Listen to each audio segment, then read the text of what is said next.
important question to explore is, are Russia and China the main enemies for humanity in the world today? And the answer is a blunt no, but dot dot dot. And to go into that, still by far the NATO infrastructure and countries are by far still the most devastating influence in the world today when it comes to attacking people through exploiting their labor of working class people throughout the world, particularly in the so-called third world, by attacking nature and the environment, in degrading it, by exploiting it similarly in that kind of capitalist, colonial, looting, extractive method and approach.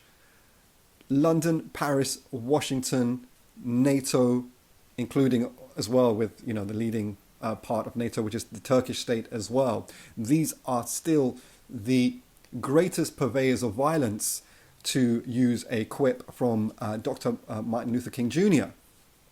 However, we are in a historical phase. What historical phase are we in? We are in a historical phase which we are seeing a shift away very clearly, and in substance and in quality, away from Western monopolization of power, economics, culture, and politics throughout the world. We are into, very definitively, the beginning phases of the multipolar world. And that was really indicated, that emergence historically, by the rise of the BRICS, Brazil, Russia, India, China, South Africa Strategic Alliance, so called, and it's all become a little bit more muddied because Bolsonaro, a far-right leader, came into Brazil, a far-right leader, Modi, comes into India, South Africa kind of has this right-wing politics, China espouses a kind of right-wing politics across the world, and Russia very much so a type of toxic,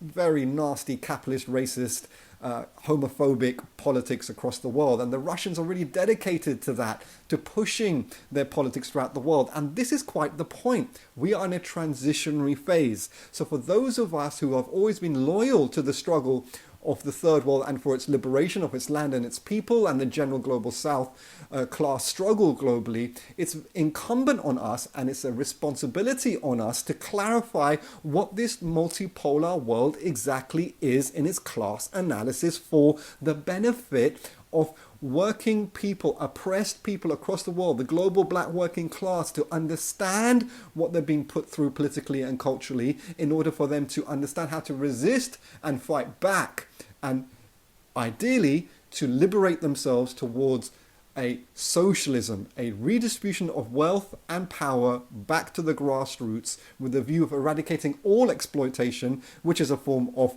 communism. So what is Russia and China promoting in the world? What are the BRICS promoting in the world? Are they promoting socialism? No. Are they promoting capitalism? Yes. Are they promoting a right-wing kind of capitalism, which says gays are a problem, that racism is good, attacking migrants is good and it's important? And yes, that's what they're promoting.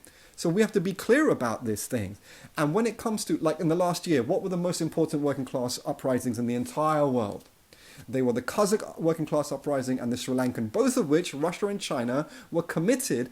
I mean, in the case of Kazakhstan, Russia was committed militarily to smashing that uprising. And in the case of Sri Lanka, the Chinese state were absolutely backing the genocidal capitalist regime in Sri Lanka against the Sri Lankan masses. So it was clear what's going on there. In the Africa scenario as well, Russia, through its racist death squad, Wagner, is posturing as a savior to Africans. It's a crazy situation. And the only reason this stuff is allowed to develop is because there's no clear critiques and pushback from revolutionary global south perspectives. And that's what counter-narrative news exactly is trying to put out there. So to sum up and to emphasize the point, we have to grapple and politically define what all these different entities are and what politics and culture they're putting out in the world, and not to fall for the culture war from one side or the other, from east or the west. It's a manipulative culture war in its totality. It's confusing, it's distorting, and we have to go back to a very clear radical anti-colonial scientific socialist class analysis of all these things to be able to understand what on earth is going on, because the Saudi-Iranian deal is not a great wonderful thing. It's a historic kind of it's a historic moment where something wonderful is going to happen. It's really not. Basic anti-colonial, anti-imperialist critiques from the left have to be maintained, deepened, popularized, and that capacity needs to grow. Many thanks.